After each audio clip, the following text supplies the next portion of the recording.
Hi price lord. ಕರ್ತನ ಪರಿಶುದ್ಧ ನಾಮಕ್ಕೆ ಸ್ತೋತ್ರವಾಗಲಿ.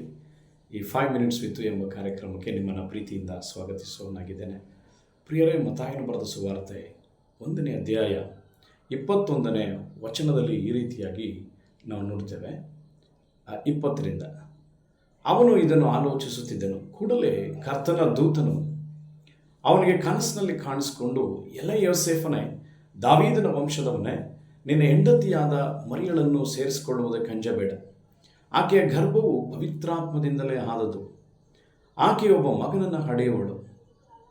ನೀನು ಆತನಿಗೆ ಯೇಸು ಎಂದು ಹೆಸರಿಡಬೇಕು, ಯಾಕಂದರೆ ಆತನೇ ತನ್ನ ಜನರನ್ನು ಅವರ ಪಾಪಗಳಿಂದ ಬಿಡಿಸಿ ಕಾಯುವನು ಅಂದನು.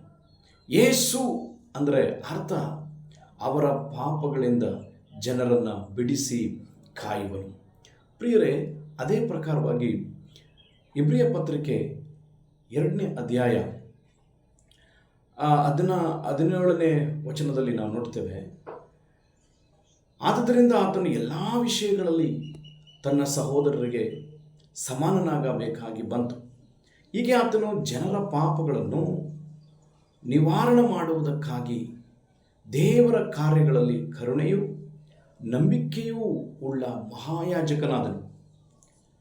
ತಾನೇ ಶೋಧಿಸಲ್ಪಟ್ಟು ಬಾಧೆಯನ್ನು ಅನುಭವಿಸಿರುವುದರಿಂದ ಶೋಧಿಸಲ್ಪಡುವವರಿಗೆ ಸಹಾಯ ಮಾಡುವುದಕ್ಕೆ ಶಕ್ತನಾಗಿದ್ದಾನೆ. ಪ್ರಿಯರೇ, ಈ ವಾಕ್ಯ ಭಾಗದಲ್ಲಿ ಯೇಸು ಸ್ವಾಮಿ ಶೋಧನೆಯನ್ನು ಜಯಿಸುವಂಥ, ಶೋಧನೆಯಲ್ಲಿ ಸಿಕ್ಕಿರುವಂಥ ಪ್ರಿಯರೇ ಸಹಾಯ ಮಾಡುವುದಕ್ಕೆ ಶಕ್ತನಾಗಿದ್ದಾನೆ ಎಂಬ ವಾಕ್ಯದನ್ನು ನೋಡುತ್ತಾ ಇದ್ದೇವೆ.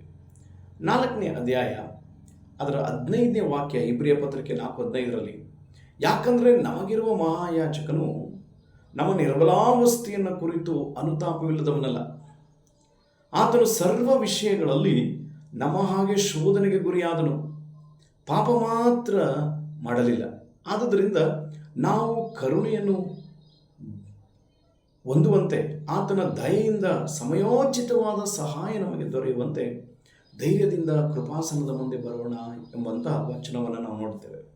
ಆದ್ದರಿಂದ ಈ 3 ವಾಕ್ಯಗಳಲ್ಲಿ ನೋಡುವಾಗ ಪ್ರಿಯರೇ, ಯೇಸು ನಮ್ಮ ಪಾಪಗಳಿಂದ ನಮ್ಮನ್ನು ಬಿಡಿಸಿ, ನಮ್ಮಿಂದ ನಮ್ಮ ಪಾಪಗಳನ್ನು ಬಿಡಿಸಿ ಕಾಯುವುದಕ್ಕೆ ಆತನು ಶಕ್ತನಾಗಿದ್ದಾನೆ. ನಮ್ಮ ಏನೇ ಬಲಹೀನತೆಗಳಿರಲಿ, ಆ ನಿರ್ಬಲಾವಸ್ಥೆಯ ಕುರಿತು ಅನುತಾಪವುಳ್ಳಂತಹ ದೇವರಾಗಿದ್ದಾರೆ. ಆತನು ನಮ್ಮ ಹಾಗೆ ಶೋಧನೆಗೆ ಗುರಿಯಾಗಿದ್ದಾನೆ, ಪಾಪವನ್ನು ಮಾಡದಿರುವ ಕರ್ತನಾಗಿದ್ದಾನೆ.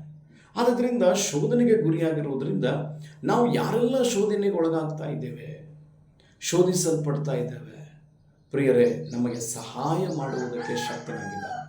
ಆದ್ದರಿಂದ ಧೈರ್ಯದಿಂದ ಆತನ ಕೃಪಾಸನದ ಮುಂದೆ ಬರೋಣ. ವಾಕ್ಯ ಭಾಗದಲ್ಲಿ ನಮಗೆ ಸ್ಪಷ್ಟವಾಗಿ ಹೇಳ್ತಾ ಇದೆ, ನಮ್ಮ ಪಾಪಗಳು ಏನೇ ಇದ್ದರೂ, ಯಾವುದೇ ಸಂಗತಿಗಳಿದ್ದರೂ ನಮ್ಮನ್ನು ನಮ್ಮ ಪಾಪಗಳಿಂದ ಪೂರ್ಣವಾಗಿ ಬಿಡಿಸಿ ನಮ್ಮನ್ನು ಕಾಯುವುದಕ್ಕೆ ಶಕ್ತನಾಗಿದ್ದಾನೆ. ನಮ್ಮಲ್ಲಿ ಎಂತಹ ಪಾಪ ಅಡಕವಾಗಿದ್ದರೂ ಅದನ್ನು ಬಿಡುಗಡೆ ಕೊಡುವುದಕ್ಕೆ ಶಕ್ತನಾಗಿದ್ದಾನೆ. ನಮ್ಮ ಬಲಹೀನತೆಗಳನ್ನು ತೆಗೆದುಹಾಕಿ ಬಲ ಕೊಡುವುದಕ್ಕೆ ಶಕ್ತನಾಗಿದ್ದಾನೆ. ಪಾಪ ಮಾಡದಿರುವ ಕರ್ತನು ಶೋಧನೆಯನ್ನು ತಾನು ಅನುಭವಿಸಿರುವುದರಿಂದ ಸರ್ವ ವಿಷಯದಲ್ಲಿ ಶೋಧನೆ ಅನುಭವಿಸಿ ನಮಗೆ ಬಾಧೆ ಪಡುವಂಥ ನಮಗೆ ಸಹಾಯ ಮಾಡುವುದಕ್ಕೆ ಶಕ್ತನಾಗಿದ್ದಾನೆ. ಆದ್ದರಿಂದ ಈ ಮುಂಜಾನೆ ಸಮಯದಲ್ಲಿ ಪಾಪದಿಂದ ಬಿಡಿಸುವ ಯೇಸುವನ್ನು ನೋಡುತ್ತಾ, ಶೋಧನೆಗೆ ಸಹಾಯ ಮಾಡುತ್ತಾ, ನಮ್ಮ ಸಮ್ಮುಖದಲ್ಲಿ ಪ್ರೈಸ್ ದ ಲಾರ್ಡ್ ಸಾನ್ನಿಧ್ಯವನ್ನು ವಹಿಸಿರುವ ಕರ್ತನ ಸಮ್ಮುಖಕ್ಕೆ ನಾವೆಲ್ಲರೂ ಧೈರ್ಯವಾಗಿ ಕೃಪಾಸನದ ಮುಂದೆ ಬರೋಣ, ಪ್ರಾರ್ಥನೆ ಮಾಡಿಕೊಳ್ಳೋಣ. ನಮ್ಮನ್ನು ಬಹಳವಾಗಿ ಪ್ರೀತಿಸುವ ದೇವರೇ, ಹೇಳಲ್ಪಟ್ಟ ವಾಕ್ಯದಂತೆ ನಮ್ಮ ನಿರ್ಬಲಾವಸ್ಥೆಯನ್ನು ಕುರಿತು ಅನುತಾಪವುಳ್ಳ ಸ್ವಾಮಿ, ಪೂರ್ಣವಾಗಿ ನಮ್ಮ ಬಲಹೀನತೆಗಳೆಲ್ಲದರಿಂದ ನಮಗೆ ಬಿಡುಗಡೆ ಕೊಟ್ಟು ಸ್ವಾಮಿ, ನಮ್ಮ ಪಾಪಗಳಿಂದ ನಮ್ಮನ್ನು ಬಿಡಿಸಿ ಕರ್ತನೇ, ಅನುತಾಪವುಳ್ಳ ದೇವರೇ, ನಮಗೆ ಸಹಾಯ ಮಾಡಿ ನಡೆಸಬೇಕೆಂದು ನಾವು ಕೇಳಿಕೊಳ್ತೇವೆ. ಪ್ರಾರ್ಥನೆ ಕೇಳೋದಕ್ಕಾಗಿ ಸ್ತೋತ್ರ. ಯೇಸುವಿನ ನಾಮದಲ್ಲಿ ಬೇಡಿ ಹೊಂದಿದ್ದೇವೆ ತಂದೆ. Amen, amen. Thank you.